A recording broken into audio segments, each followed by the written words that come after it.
Olá, meu irmão, minha irmã. Mais uma vez preparamos e apresentamos o programa Voz da Igreja. Obrigado por estar conosco, obrigado por nos assistir, obrigado por nos ouvir, obrigado por fazer parte desta nossa família. Bebendo da fonte, vamos hoje visitar um texto de São Lucas, os 10 leprosos curados por Jesus e a gratidão de um deles, um samaritano, que nos ensina a lição da gratidão e da fé. No coração deste tempo, vamos partilhar o que Deus nos concede viver nesse momento. O Sínodo para a Amazônia, o dia do Nascituro, a festa de Nossa Senhora Aparecida. Uma igreja em caminho, vamos saber e nos alegrar por aquilo que Deus nos concede neste tempo da nossa história, poder viver com Ele, expressando mais uma vez na sua direção a nossa gratidão e a nossa fé. Fique conosco, o programa Voz da Igreja está apenas começando.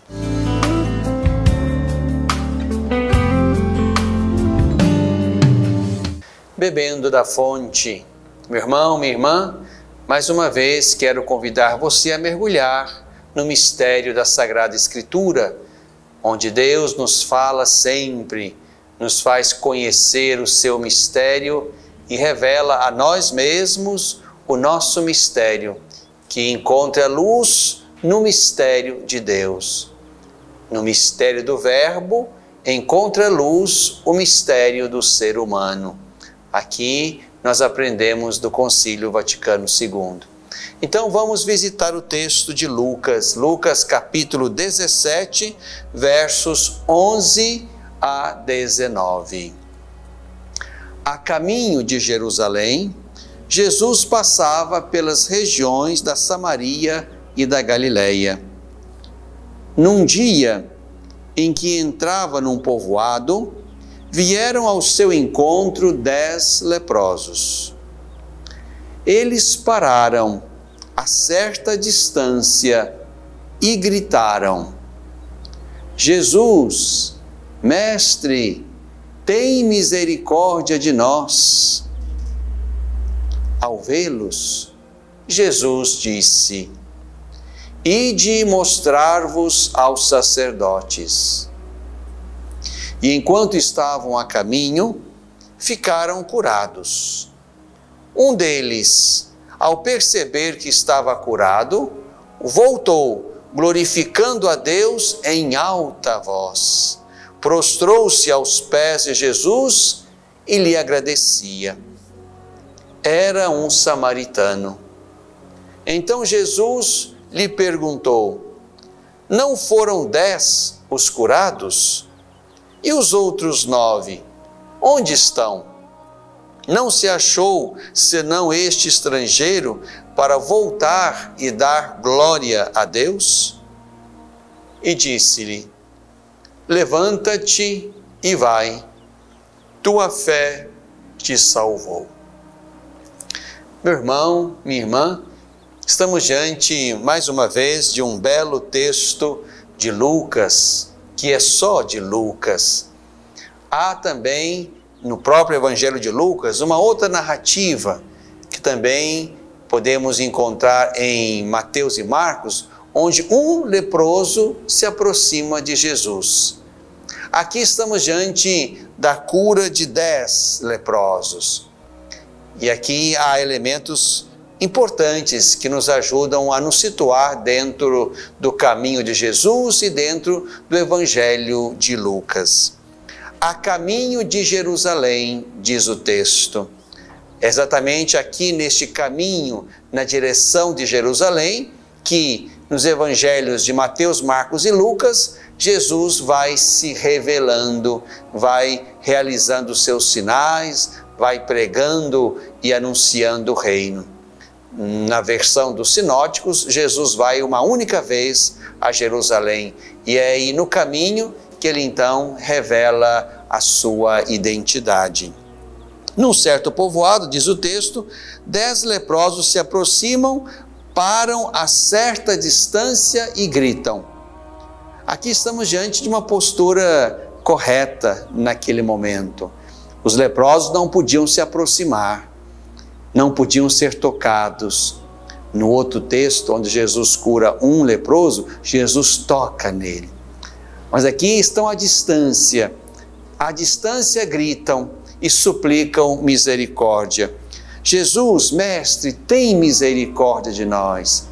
Certamente ouviram falar daquilo que aquele homem tinha feito antes, daquilo que aquele homem tinha feito por outras pessoas, e por isso suplicam a misericórdia de Jesus, a quem eles chamam mestre, como quem também quer se colocar na direção deste que porta uma misericórdia que os leva a usufruir ou a suplicá-la sobre eles e a sua enfermidade.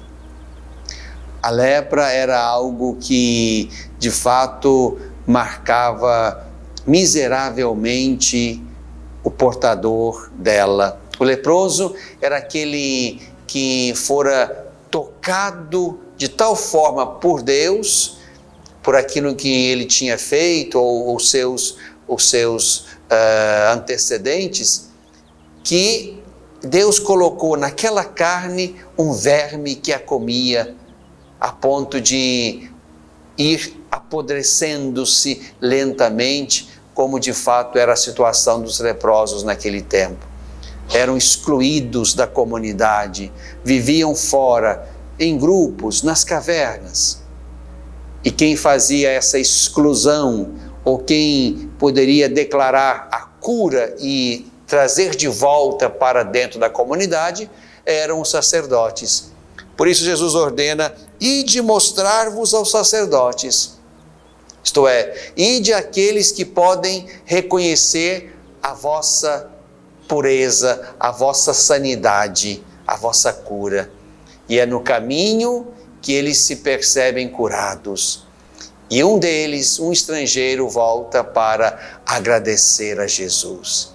Aqui estamos diante de um movimento bonito, de alguém que reconhece o que Deus fez por ele e volta para agradecer aquele de quem saíra o poder curador, que devolvera agora para aqueles 10 a pureza da carne, a fim de que pudessem ser de novo incluídos na comunidade e no círculo da vida.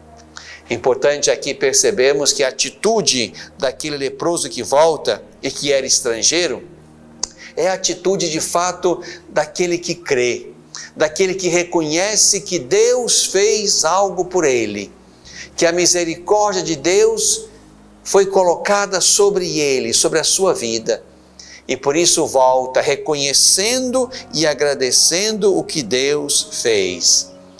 E aqui Jesus confirma esta bonita fé quando manda que ele se levante e vá, e declara que a fé dele o salvara. Tua fé te salvou. A atitude de gratidão diante de Deus é exatamente, digamos, aquilo que Deus poderia receber de nós. O que de nós Deus poderia receber como alguma coisa que faria bem a Ele? O que nós poderíamos dar a Deus por tudo aquilo que Deus faz por nós, senão a nossa gratidão que nos faz crer mais nele, no seu amor e na sua misericórdia. O que Deus pode esperar do coração humano é exatamente essa capacidade de reconhecê-lo como Deus, de reconhecer a grandeza da sua misericórdia e do seu amor e se estabelecer ali uma relação de intimidade, de comunhão entre o coração humano que fora tocado e Deus que tocara esse coração. Esta é a única coisa que podemos dar a Deus, irmãos. O nosso coração, a nossa fé. O que Deus faz por nós, faz exatamente para que isto, reconhecido na sinceridade do nosso coração, isso seja um ponto de atração, um ponto que nos leve a Ele, para dentro do seu mistério. Aqui estamos diante de uma gratidão que faz reconhecer a fé daquele leproso, daquele que era leproso, e mais do que isso, certamente, uma gratidão que faz com que aquele leproso, de fato curado, coloque-se também diante de Jesus, reconhecendo-o como Deus. E por que não, colocando-se também no caminho. Isso certamente é o que também nós podemos realizar no caminho do nosso seguimento a Jesus Cristo. Reconhecer com gratidão tudo que Deus fez e faz por nós, e dando-nos a Ele, num ato de confiança, num ato de intimidade sempre maior, de comunhão sempre mais profunda, de modo que aí, neste lugar, debaixo e dentro do amor de Deus, nós possamos reagir também a este amor que recebemos dele, na forma de um caminho levado a sério, um segmento que nos leve a assumir para nós os compromissos de quem pertence a Deus, uma fé que nos leve de fato a nos comportar como quem pertence a Deus. A gratidão nos leva a reconhecer o que Deus faz por nós. E nesse reconhecimento nós nos damos a Ele num ato de fé bonito, profundo, sincero. Aprendamos também, irmãos e irmãs, como já nos ensinou o Papa Francisco, aprendamos a agradecer, a dizer muito obrigado, a reconhecer não só o que Deus faz por nós, e reconhecemos isso quando crescemos no ato de fé, mas também aprendamos a reconhecer o que as pessoas fazem por nós, o que os irmãos e irmãs fazem por nós. Exercitemo-nos na gratidão, de modo que reconhecer também o que os irmãos fazem por nós é reconhecer a bondade que existe neles, a misericórdia que existe neles, a delicadeza que existe neles, a compaixão que existe neles e que fora colocada sobre nós. Agradecer faz bem. Agradecer aos irmãos que estão conosco no caminho, agradecer cria amizade e intimidade. Agradecer a Deus por tudo aquilo que Ele faz por nós, nos mergulha no mistério de fé, onde nós reconhecemos que nada somos sem Deus e que o que Deus faz por nós é um convite a uma comunhão sempre mais perfeita com Ele. Uma gratidão que leva à fé, e uma fé que nos leva a reconhecer que sem Deus não podemos nada. Bebemos da fonte.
no coração deste tempo. Estamos no mês de outubro, mês missionário extraordinário, mês do Rosário, mês do Sínodo para a Amazônia, mês de Nossa Senhora Aparecida e de tantos outros santos que são tão caros à nossa gente que crê e que é tão devota.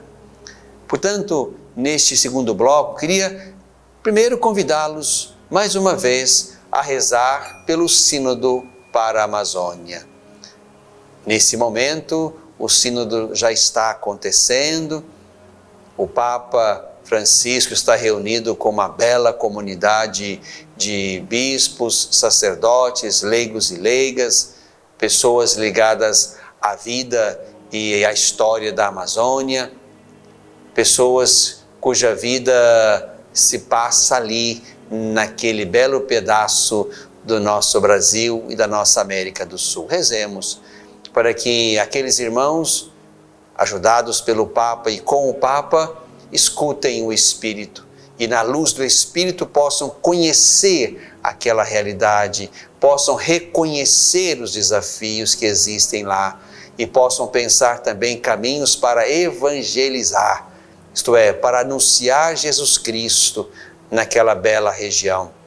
E que este anúncio possa de fato converter os corações e ajudá-los a avançar na história, onde também os irmãos e irmãs que moram, vivem e fazem história na Amazônia possam, pela fé em Jesus Cristo, tomar decisões, possam cuidar uns dos outros, cuidar da floresta e, sobretudo, possam ali dar um belo testemunho de pertença a Jesus.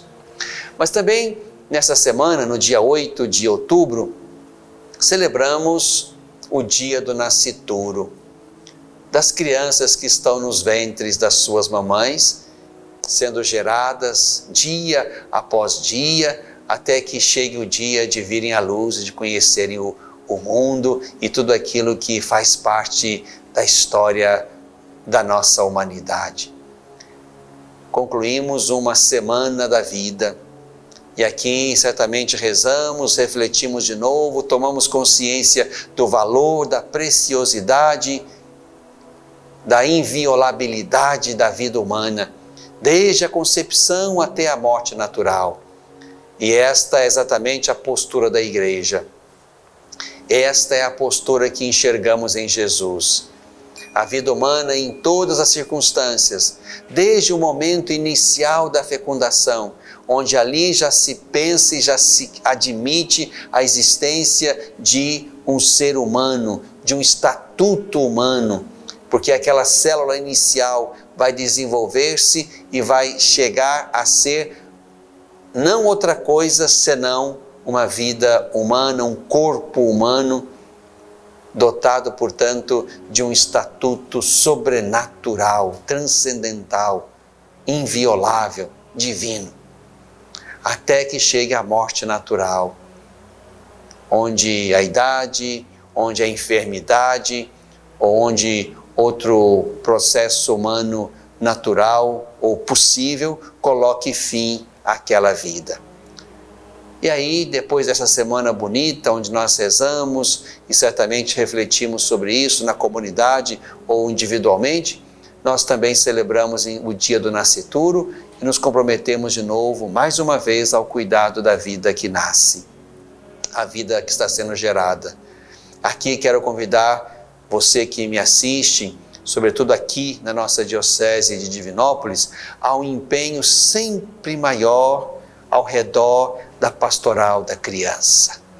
Precisamos recuperar e fazer crescer entre nós esta pastoral, sobretudo nas periferias, mas também em toda parte, de modo que as gestantes, as crianças recém-nascidas, as crianças dos primeiros anos de vida sejam ajudadas, acompanhadas, assistidas, de modo que não falte a comida, não falte o leite materno, não faltem os remédios, não faltem as vacinas, não falte amor. A pastoral da criança certamente é um belo lugar de cuidado. Aqui em Minas Gerais celebramos há poucos dias 35 anos de implantação da Pastoral da Criança. Quantas vidas foram de fato esticadas e cuidadas, porque chegaram ali os agentes da Pastoral da Criança que ajudaram aquelas famílias, aquelas mamães a cuidarem com zelo das suas crianças que estavam ainda nos ventres ou nasceram há pouco. Deus seja louvado pelo trabalho bonito, eficiente, salvador da nossa Pastoral da Criança. E rezemos, irmãos e irmãs, para que de fato cresça sempre mais em nós, apesar do bombardeio de uma mídia que talvez nos queira ensinar diferente, mas cresça em nós a consciência de que a vida humana é sagrada, é inviolável, é inalienável, ninguém pode tocar neste patrimônio que desde o primeiro momento é de Deus, pertence a Deus e não pode ser tocado, muito menos com a intenção de eliminar ou danificar esta vida no ventre ou fora dele.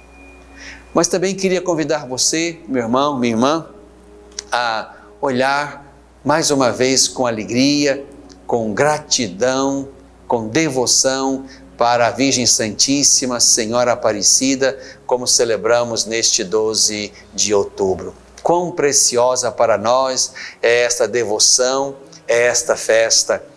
Pode-se imaginar o que de fato se viveu ou se vai viver neste dia 12 de outubro em muitos lugares, em muitas capelas, na zona rural, na cidade, no grande santuário nacional. Quão grande é a devoção do nosso povo brasileiro a Nossa Senhora neste título de Aparecida, como é exatamente o título que nós a invocamos aqui como brasileiros, a quem a Virgem Santíssima também se dignou mostrar-se benevolente e próxima na pequena imagem tirada do rio Paraíba, lá no século XVIII. Aqui, meu irmão, minha irmã, quero convidar você a nos unir em prece pela nossa nação. Aqui não se trata de fazer nada que possa enriquecer ou fazer crescer a santidade de Maria, porque nada podemos fazer e ela já está plena e cheia de graça no céu, como fora na terra. Mas aqui se trata de olhar para essa mãe que nós contemplamos gloriosa e bela no céu e pedir a ela que nos ajude a construir uma nação onde os filhos e filhas de Deus possam viver aqui uma vida digna. Rezar para que a nossa pátria possa encontrar caminhos de justiça, de paz, de prosperidade, de cuidado, sobretudo com os mais pobres e com aqueles que foram esquecidos pelas políticas e pelos políticos, de modo que Nossa Mãe Santíssima nos ajude a tomar consciência do compromisso que temos uns com os outros. Nos ajude a tomar consciência de que precisamos sonhar e construir um Brasil que possa agradar o coração de Deus pelo modo como nós vivemos, como nós de fato estabelecemos entre nós as condições de vida e vida plena para todos, o modo como nós nos relacionamos, o modo como nós dividimos o bolo social, a fim de que todos os irmãos tenham acesso aos bens primários e necessários à vida humana. É preciso rezar para que a nossa pátria encontre o caminho de transparência, o caminho de verdadeira paz, o caminho onde os valores do Evangelho sejam autenticamente buscados e sejam esses valores que determinem as muitas formas de fazer escolhas que ajudem a desenhar a história da nossa gente. Precisamos de políticos, de governantes, de lideranças que, pensando em Deus, construam o caminho que a nossa pátria precisa trilhar. E aqui não se trata apenas de um discurso sobre Deus, mas se trata de um coração tocado por Deus, pela misericórdia de Deus, pela justiça de Deus, a fim de que as escolhas feitas para a nossa pátria tenham como pano de fundo, como inspiração mais profunda, o próprio Deus, a sua misericórdia, a sua justiça, a sua compaixão, o seu cuidado com a vida humana, como Deus sempre demonstra na nossa direção. Por isso, que a Virgem Santíssima olhe por nós, olhe pela nossa gente, pela nossa pátria, pelos nossos governantes, que nós não sejamos enganados, que nós não sejamos um povo que se deixa levar facilmente por ideologias, ideias ou quaisquer outras formas de engano que nos queiram exatamente roubar do nosso belo futuro, que é aquele de uma grande nação, uma pátria de irmãos, onde possamos conviver na concórdia, na paz, no cuidado, onde todas as pessoas e famílias e comunidades sejam assistidas nas suas demandas humanas, sociais, e isso certamente é o reino de Deus que se vai construindo aos poucos nas estruturas também do mundo e da nossa pátria. Que Maria, a Mãe de Jesus, a Senhora Aparecida, abençoe ricamente o nosso caminho, a nossa história, e que ela alcance de Deus para nós tudo de que precisamos para darmos conta de construir uma pátria de irmãos. No coração deste tempo.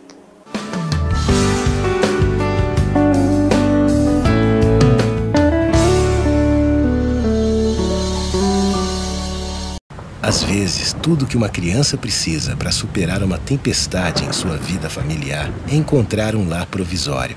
Uma família que a acolha por um tempo, enquanto sua própria família se reestrutura para recebê-la de novo.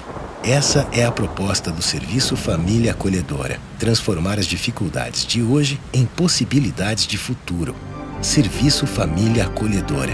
A tempestade passa, a vida continua. Participe e faça a diferença.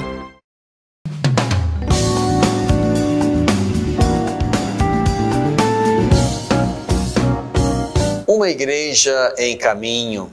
Meu irmão, minha irmã, reconhecemos que Deus tem feito muito em nós, no meio de nós e para nós.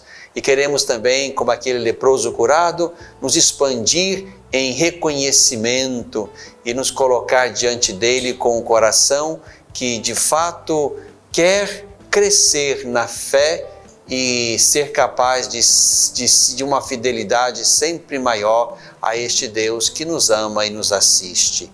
Quero convidar você para se alegrar conosco e por aquilo que Deus fez por nós. Neste final de semana, no dia 12 de outubro, festa de Nossa Senhora Aparecida, vamos celebrar também os 60 anos da paróquia de São Francisco de Assis, lá em Pará de Minas. Essa paróquia foi criada exatamente no mesmo ano em que a diocese fora criada, em 1959. Estamos então há 60 anos desta bela data e aí queremos, com o Padre Edivan, com aquela comunidade paroquial, queremos agradecer a Deus por tudo que Ele fez por aquela gente e por tudo que Deus permitiu que aquela boa gente fizesse e testemunhasse no coração da cidade de Pará de Minas. Então, no dia 12, às 19 horas, vamos nos encontrar lá na bela matriz de São Francisco, que será dedicada naquela noite para alegrar-nos com o que o Senhor fez por nós, pela nossa igreja, por aquela paróquia.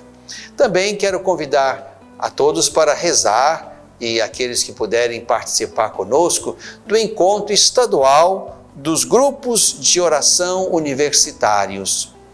Esse encontro aos cuidados do Ministério Universidades Renovadas, esse encontro vai acontecer em Itaúna neste final de semana e vamos nos encontrar lá, portanto, no domingo. Então, os que fazem parte, os estudantes, os universitários que fazem parte dos GOUs, grupos de oração universitários, estão convidados a estar conosco neste final de semana para rezarmos, refletirmos e, mais uma vez, podemos retomar esta bela presença cristã lá no coração das universidades, onde mesmo com um tempinho muito breve, aqueles jovens se reúnem, rezam, confraternizam, estabelecem laços de amizade, de fraternidade, que são importantes no meio daquele ambiente. Venha participar conosco, se você é universitário, já faz parte de um grupo de oração universitário ou quer conhecer um pouco mais sobre isso para começar também um grupo aí na universidade, na faculdade onde você estuda. E quero também já me alegrar com os jovens da paróquia de São Francisco em Pará de Minas e da paróquia de São Sebastião em Araújos, que serão crismados neste domingo, 13 de outubro. Quero me alegrar com eles, com as suas famílias e com essas comunidades, porque esta unção vai gerar também no coração dessas paróquias muitos e bons agentes ungidos pelo Espírito para a missão neste tempo. Uma igreja em caminho.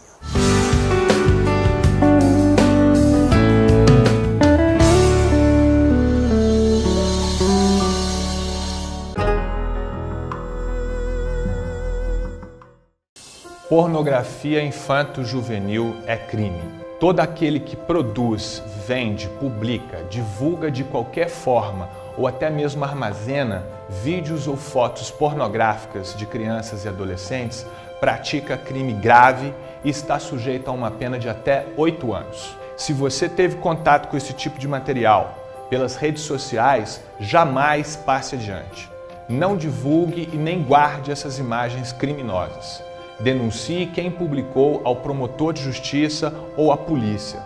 Defender a criança é responsabilidade de todos nós, todos contra a pedofilia.